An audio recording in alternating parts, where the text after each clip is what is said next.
യേശുവിൽ ഏറ്റവും അനുഗ്രഹീതരായവരെ, ഇന്ന് ഞായറാഴ്ചയാണ്. നിങ്ങൾക്ക് വേണ്ടി പ്രത്യേകം പ്രാർത്ഥിക്കുന്നു. നല്ലൊരു ദിവസമായിരിക്കട്ടെ, ദൈവാനുഗ്രഹമുള്ളൊരു സന്തോഷമുള്ളൊരു ദിവസമായിരിക്കട്ടെ. നോമ്പുകാലത്തിലൂടെ കടന്നു പോകുമ്പം കൂടുതൽ പ്രാർത്ഥനയുടെയും ദൈവാനുഗ്രഹത്തിൻ്റെയും ദിവസമാക്കി മാറ്റുവാൻ ഈ ദിവസം സാധിക്കട്ടെ. ഞായറാഴ്ച ദിവസം വചനം പറയുമ്പം നിങ്ങൾക്ക് വേണ്ടി പ്രാർത്ഥിക്കുന്നുണ്ട്. പ്രത്യേകമായി ഏറ്റവും പ്രായം കുറഞ്ഞൊരു കുഞ്ഞു മുതൽ ഏറ്റവും പ്രായമുള്ള ഒരാൾ വരെ ആരൊക്കെയാണോ ഈ വചനം കേൾക്കുന്നത്, ഏതൊക്കെ വീടുകളിലാണോ ഈ വചനത്തിൻ്റെ സ്വരം മുഴങ്ങുന്നത്, ഏതൊക്കെ ചെവികളിലാണോ ഈ വചനം എത്തുന്നത്, കർത്താവേ, അങ്ങയുടെ വചനത്തിലൂടെ ആ വീടിനെ, ആ വ്യക്തിയെ, ആ തലമുറയെ അങ്ങ് അനുഗ്രഹിച്ചുയർത്തണമേ, അങ്ങ് അനുഗ്രഹിച്ചുയർത്തണമേ, അങ്ങ് അത്ഭുതകരമായി സഹായിക്കണമേ.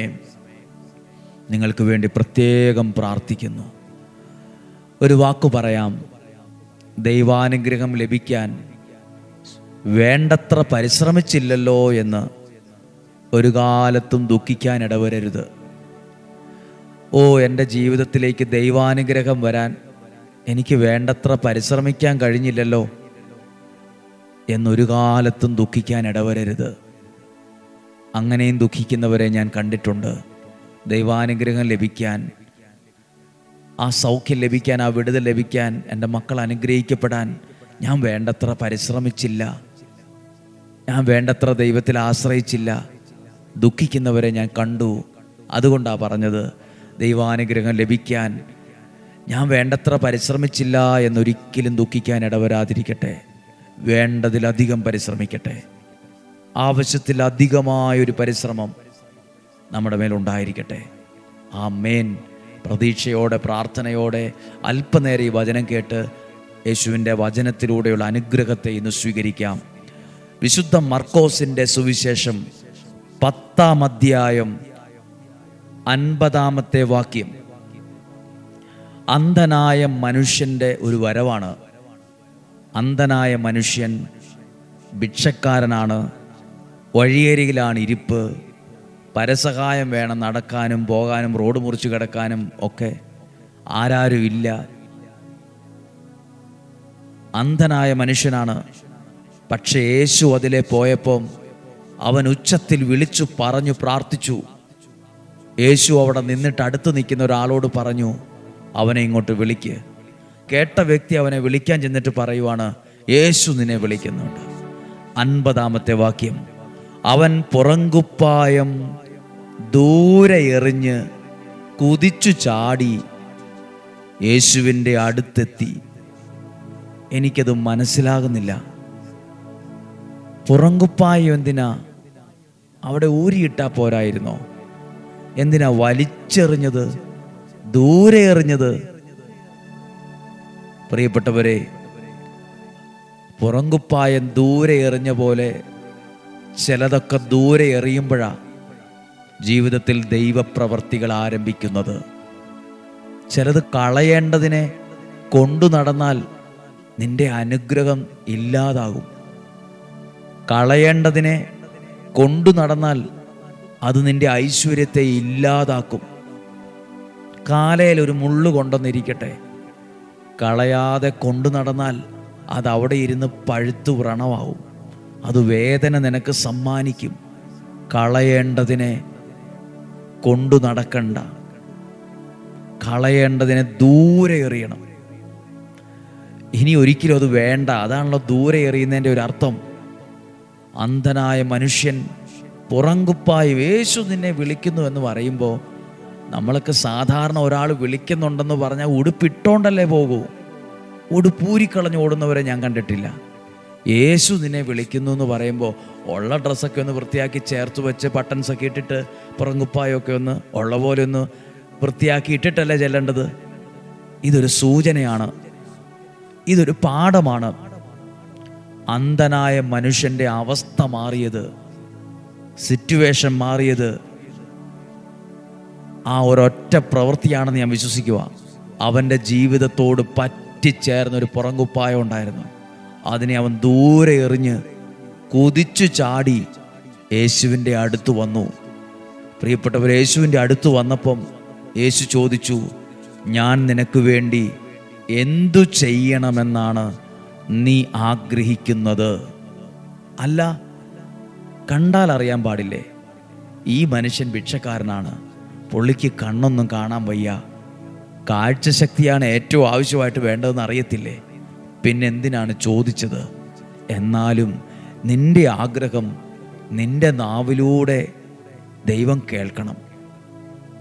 നിന്റെ ആഗ്രഹം നീ മനസ്സിൽ വച്ചുകൊണ്ടിരുന്നാൽ പോരാ. അതാ വചനം പറയുന്നത്, ചോദിക്കുവിൻ, ചോദിക്കണം.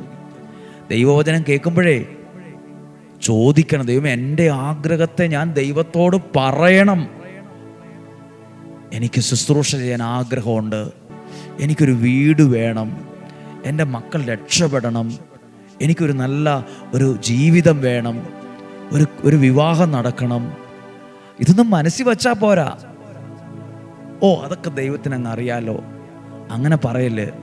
അന്ധനായ മനുഷ്യൻ അയാൾ ആ ഇരിപ്പിൽ തന്നെ അറിയാം ഒന്നുമില്ലാത്തവനാണ്, ജീവിതത്തിൽ ആകെ വഴിമുട്ടി നിൽക്കുന്ന ആളാണ്. പിന്നെ എന്തിനാ ചോദിച്ചത്? അവൻ്റെ നാവിലൂടെ അവൻ പറഞ്ഞു, ഗുരോ, എനിക്ക് ഈ കാഴ്ച വീണ്ടും കിട്ടണം. അവൻ പറഞ്ഞു, അവൻ്റെ ആഗ്രഹത്തെ പറഞ്ഞു. അവിടെയാണ് യേശു പറഞ്ഞത്, നീ പോയിക്കൊള്ളുക, നിന്റെ വിശ്വാസം നിന്നെ രക്ഷിക്കും. തൽക്ഷണം അവന് കാഴ്ച കിട്ടി. പ്രിയപ്പെട്ടവരെ, പ്രാർത്ഥിക്കുന്നവൻ, യേശുവിൻ്റെ അടുത്തേക്ക് വന്നവൻ പഴയ അവസ്ഥയിൽ തുടർന്നില്ല. ദൈവത്തോട് പ്രാർത്ഥിക്കുന്ന നീയും നിന്റെ കുടുംബവും പഴയ അവസ്ഥയിൽ തുടരാൻ ദൈവം സമ്മതിക്കത്തില്ല. നിന്റെ സിറ്റുവേഷനൊക്കെ മാറി വരും. ദൈവം നിന്നെ അനുഗ്രഹിച്ച് നല്ലൊരു സമയത്തേക്ക് കയറ്റിക്കൊണ്ടുവരും. ദൈവത്തിൻ്റെ കരം നിന്റെ മേൽ വെളിപ്പെടും. പ്രാർത്ഥനയ്ക്ക് ഉത്തരം നീ അനുഭവിക്കാൻ തുടങ്ങും. പ്രാർത്ഥനയുടെ ഉത്തരം നീ ആസ്വദിക്കാൻ തുടങ്ങും. ഹല്ലേലൂയ. ഒന്നും കൂടെ കേട്ടെ. യേശു ചോദിച്ചു, എന്താ വേണ്ടേ? അല്ല, കണ്ടാൽ അറിയില്ലേ? ഈ മനുഷ്യനാകെ വയ്യാതെ നിൽക്കുന്ന ആളാണ്, കണ്ണ് കാണത്തില്ലാത്ത ഒരാളാണ്. കാഴ്ചശക്തി കൊടുത്തേക്കാം. നമ്മൾ പറയില്ലേ, നോക്കിയും കണ്ടുമൊക്കെ അങ്ങ് ചെയ്യ്. അങ്ങനെയല്ല. അവൻ പറഞ്ഞു, ഗുരോ, എനിക്ക് കണ്ണിനാണ് പ്രശ്നം, എനിക്ക് കാഴ്ചയ്ക്കാണ് പ്രശ്നം, അതെനിക്ക് വീണ്ടും കിട്ടണം. ഒരിക്കലുണ്ടായിരുന്നു, അത് നഷ്ടപ്പെട്ടതാണ്. ഞാനിങ്ങനെ ഒരു കാര്യം പറയാം. ആ പുറങ്കുപ്പായം വലിച്ചെറിഞ്ഞത് യേശു കണ്ടു. യേശു നിന്നെ വിളിക്കുന്നു, വേഗം വരാൻ പറഞ്ഞപ്പോൾ അവൻ്റെ ദേഹത്തോട് ഇത്രയും നേള് അലക്കാതെ, അല്ലെങ്കിൽ വൃത്തിയായി തേച്ചൊന്നും കൊണ്ടുവരാതെ മുഷിഞ്ഞ മണമുള്ള ദുർഗന്ധമുള്ള ആ വസ്ത്രമുണ്ടല്ലോ, അവൻ അവിടുന്ന് വലിച്ചെറിയുന്നത് യേശു കണ്ടു. അതാണ് അവൻ്റെ ജീവിതത്തിൽ ആർക്കും ലഭിക്കാത്ത ചില അത്ഭുത അനുഗ്രഹം ലഭിക്കാൻ കാരണമായത്. പ്രിയപ്പെട്ടവരെ, ഞാൻ എൻ്റെ ജീവിതത്തിൽ കൊണ്ടു നടന്ന ചില കാര്യങ്ങളെ, ചില പുറങ്കുപ്പായത്തെ വലിച്ചെറിയുന്നത് ദൈവം കാണുമ്പം എൻ്റെ അവസ്ഥയ്ക്ക് ദൈവം മാറ്റം വരുന്ന വിധത്തിൽ ഒരു അനുഗ്രഹത്തെ ദൈവം എൻ്റെ ജീവിതത്തിൽ തരും.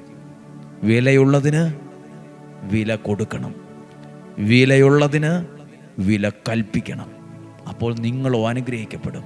ഈ വചനത്തിലൂടെ നിങ്ങളോട് ഇന്ന് സംസാരിച്ച് പ്രാർത്ഥിക്കാൻ പോവുകയാണ്. കർത്താവേ, ഇന്ന് ബർത്തേമിയൂസ് എന്ന അന്ധയാചകൻ പുറങ്കുപ്പായം വലിച്ചെറിഞ്ഞ് ഓടി കുതിച്ച് ചാടി. പുറങ്കുപ്പായം വലിച്ചെറിഞ്ഞത് നമുക്ക് പോലും അറിയില്ല പുള്ളി എന്തിനാ വലിച്ചെറിഞ്ഞെന്ന്. ഇതൊരു പാഠമാ. കളയേണ്ടതിനെ നീ കൊണ്ടു നടക്കണ്ട, കളയേണ്ടതിനെ കളയണം, ഒഴിവാക്കേണ്ടതിനെ ഒഴിവാക്കണം, മാറ്റേണ്ടതിനെ മാറ്റണം.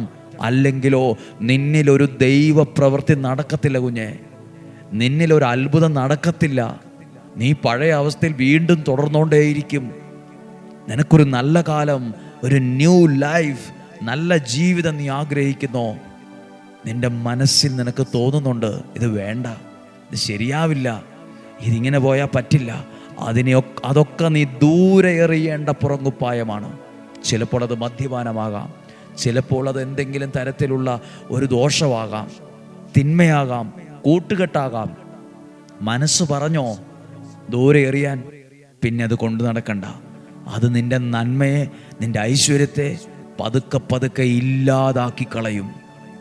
നമുക്കൊന്ന് പ്രാർത്ഥിക്കാം. കർത്താവേ, അങ്ങയുടെ വചനം കേട്ട ഈ വ്യക്തിയെ, കുടുംബത്തെ കുടുംബമായി അനുഗ്രഹിക്കണം. ഈ വചനമൊക്കെ സ്റ്റാറ്റസ് ഇടണം, ഈ വചനമൊക്കെ ഷെയർ ചെയ്യണം. കാരണം ഇത് അനേകരുടെ ജീവിതത്തിൽ വഴിവിളക്കാകും. അനേകർ ജീവിതത്തിൽ മുന്നോട്ട് പോകാൻ, എവിടെയും തട്ടിമുട്ടി വീഴു പോകാതിരിക്കാൻ ഈ വചനത്തിൻ്റെ സഹായം അവന് കിട്ടാൻ തുടങ്ങും. കർത്താവ് ഈ വചനത്തിലൂടെ ഇവരെ അനുഗ്രഹിച്ച് പ്രാർത്ഥിക്കുന്നു.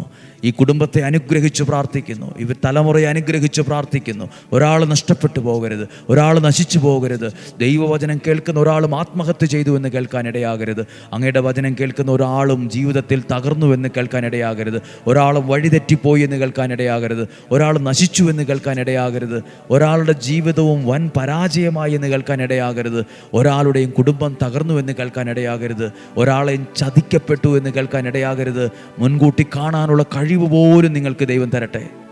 സ്വർഗത്തിലെ ദൈവം അത്ഭുതകരമായി സഹായിക്കട്ടെ. രോഗങ്ങളിൽ നിന്നും, അപകടങ്ങളിൽ നിന്നും, ദുർമരണത്തിൽ നിന്നും, മൂപ്പെത്താത്ത മരണത്തിൽ നിന്നും സ്വർഗത്തിലെ ദൈവം നിങ്ങളെ സൂക്ഷിക്കട്ടെ. ദൈവം നിങ്ങളെ അനുഗ്രഹിക്കട്ടെ. ദൈവത്തിൻ്റെ അത്ഭുതകരം നിങ്ങളിൽ വെളിപ്പെടട്ടെ. സ്വർഗത്തിലെ ദൈവം എല്ലാ അനുഗ്രഹങ്ങളും തന്ന് നിങ്ങളെ സന്തോഷിപ്പിക്കട്ടെ. നല്ല വീടും, നല്ല ജീവിതവും, നല്ല വാഹനവും, നല്ല ജോലിയും, നല്ല സാഹചര്യങ്ങളും, നല്ല വിശ്വാസവും, നല്ല ദൈവത്തോടുള്ള ബന്ധവും നിങ്ങളിൽ വർദ്ധിക്കട്ടെ. യേശുവിൻ്റെ നാമത്തിൽ അനുഗ്രഹിച്ച് പ്രാർത്ഥിക്കുന്നു, ഇപ്പോഴും എപ്പോഴും എന്നേക്കും. ആമേൻ. നല്ലൊരു ദിവസം ആശംസിക്കുന്നു. നല്ലൊരു ഞായറാഴ്ച. നാളെയും 5:30 കാണാം. ഈ വചനമൊക്കെ സാധ്യമായ എല്ലാവർക്കും അയച്ചു കൊടുക്കണം. പല പ്രാവശ്യവും കേൾക്കാൻ പറ്റുമെങ്കിൽ കേൾക്കണം, വായിക്കണം. സ്വർഗത്തിലെ ദൈവം അത്ഭുതകരമായി അനുഗ്രഹിക്കുന്നൊരു വചനമാണ്. നാളെ തിങ്കളാഴ്ചയാണ്. 5:30 തന്നെ സാധ്യമായ എല്ലാവർക്കും ഒരുമിച്ച് കൂടി പ്രാർത്ഥിക്കണം. ഒരുമിച്ച് പ്രാർത്ഥിക്കുന്ന കൂട്ടത്തിലിരുന്ന് പ്രാർത്ഥിക്കുന്നത് ഒരു അനുഗ്രഹമാണ്. പ്രാർത്ഥിക്കാം. ദൈവം അനുഗ്രഹിക്കട്ടെ. നാളെയും 5:30 കാണുന്നത് വരെ ഉള്ളംകൈയിൽ എന്ന പോലെ എന്നെയും നിങ്ങളെയും സ്വർഗത്തിലെ ദൈവം സൂക്ഷിക്കട്ടെ. ആമേൻ.